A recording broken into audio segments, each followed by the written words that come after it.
Olá, sejam bem-vindos à nossa aula de História com o professor Pedro Turco para a primeira série do ensino médio da Rede Estadual de Goiás.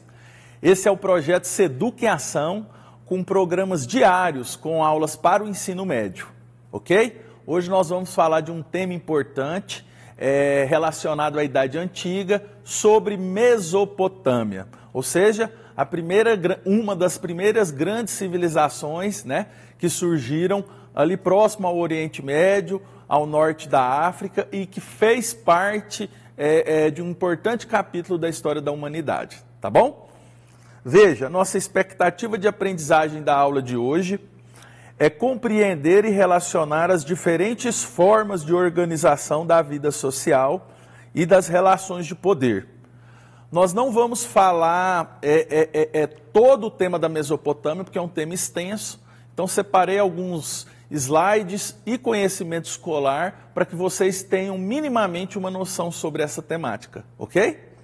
Então veja, né, quais são as origens da Mesopotâmia? Então essa é uma primeira pergunta, né? Como que surge essa civilização antiga?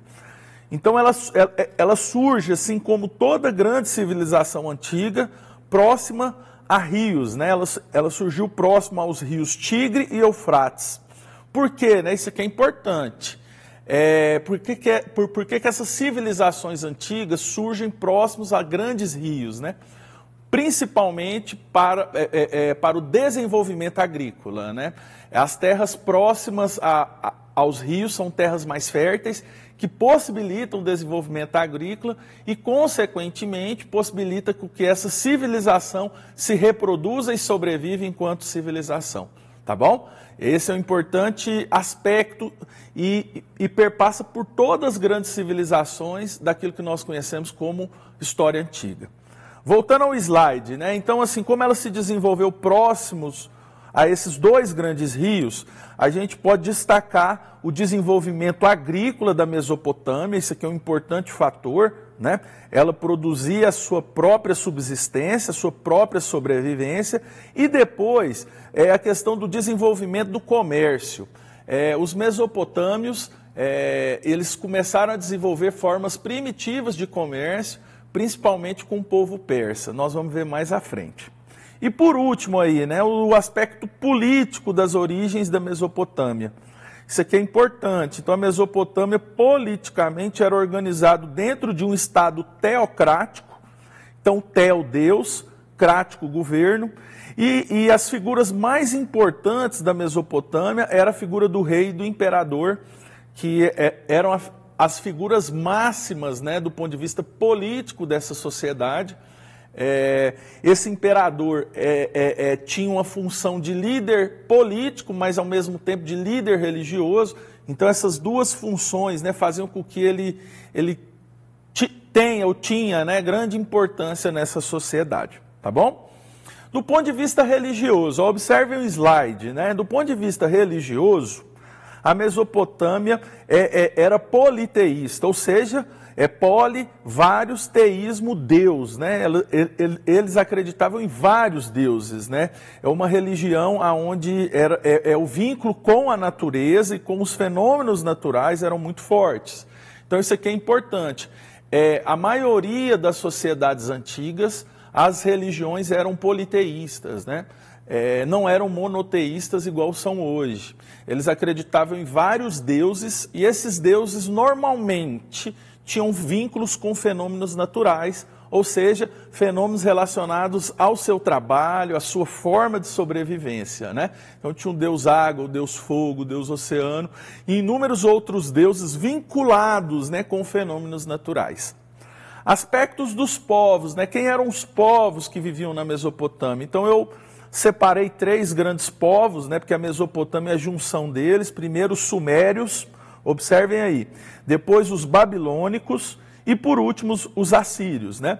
Então, outro ponto fundamental aqui para você que está no primeiro ano e que está estudando sobre essa temática, né? A Mesopotâmia, ela é a junção desses 3 grandes povos, os sumérios, os babilônicos e os assírios. E a partir da cultura de cada um desses povos, a gente construiu aquilo que nós podemos chamar hoje, né, de Mesopotâmia, uma grande e importante região que fica ali no Oriente Médio, tá bom?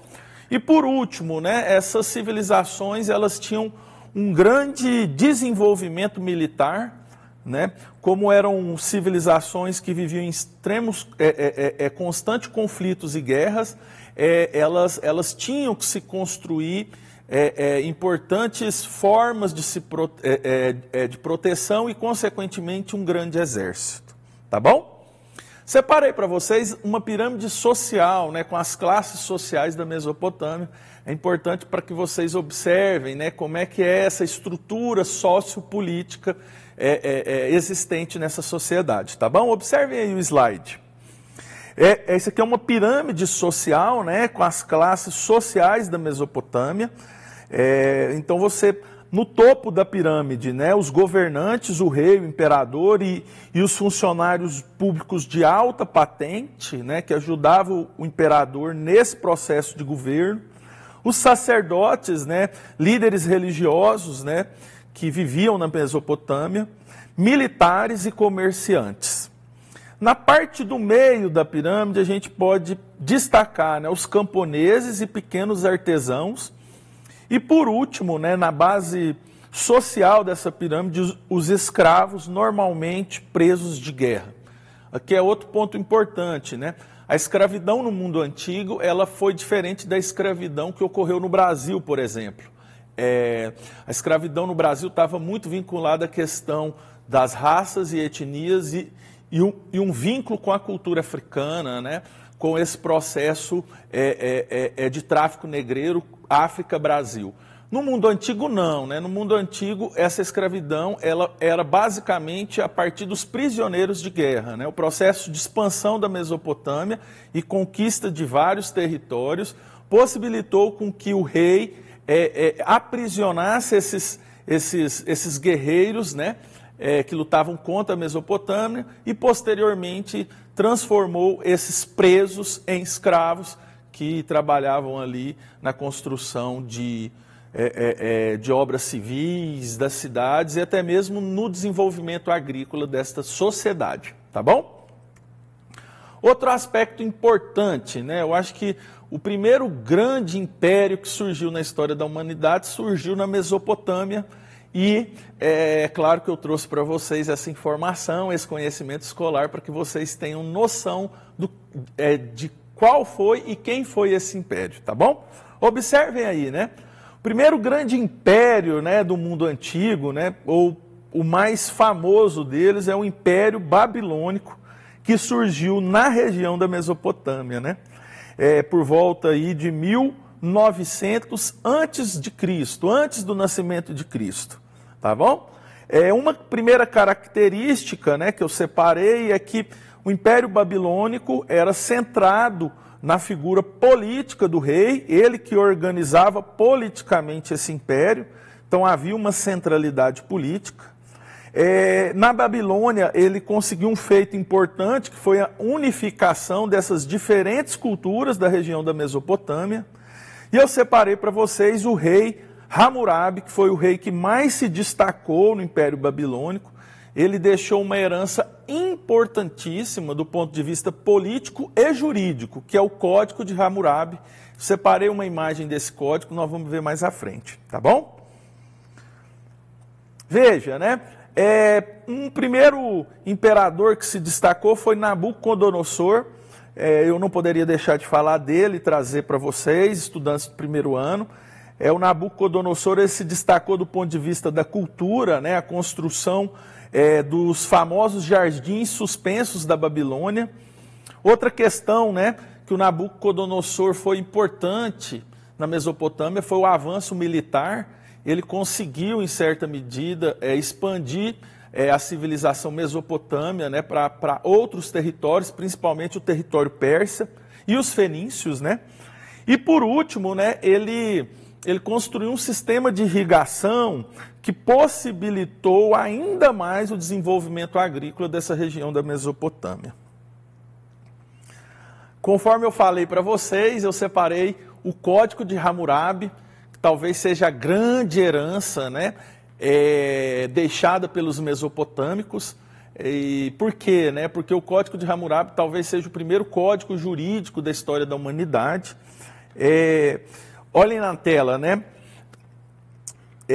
O Código de Hammurabi ele é um código com 280 artigos de lei, é considerada a primeira estrutura jurídica da humanidade, e ele é um código jurídico muito rígido, né? Considerado muito duro, que tem o lema olho por olho, dente por dente, né? Então o lema do Código de Hammurabi é o olho por olho, dente por dente, ou seja, se você matou alguém, a sua condenação é a morte. Se você destruiu a casa de alguém, a sua condenação é a destruição da sua casa. Então era considerado um código muito duro, rígido, e que em certa medida vigorou durante a história da humanidade por longos e longos anos, né? É claro que na Grécia há uma ruptura, porque na Grécia se começa a falar de democracia, começa a se falar de república em Roma e democracia em Grécia. É claro que ali ele tem uma ruptura, né, dessas leis mais rígidas que vigorou na Mesopotâmia e em outros países das civilizações antigas, mas é um importante marco histórico, tá certo? Veja, gente, por último aqui eu separei o conflito entre o Império Babilônico e o Império Persa, porque ali, entre os babilônicos e os persas, que chega ao final, né, dessa grande civilização que nós chamamos de Mesopotâmia. Em síntese, né, o conflito foi por conquista de terras e territórios, principalmente para ajudar no desenvolvimento do comércio. Os escravos, né, que sobravam dessas guerras, eles eram transformados em prisioneiros e posteriormente escravos que iam servir para a mão de obra agrícola, tá bom? Veja, chegamos ao fim de mais uma aula de história. É um prazer, o professor Pedro Turco, estar aqui com vocês. Me sigam no Instagram, Pedro Ivo Turco Jorge, tá? Pedro Ivo Turco Jorge. Então, muito obrigado, fiquem ligados. Amanhã teremos aulas para os estudantes da segunda série do ensino médio, aulas de geografia e física. Não esqueçam, essas aulas são transmitidas também pela rádio FM 90,1 e AM 1270. Um forte abraço do professor Pedro Turco. Fiquem com Deus.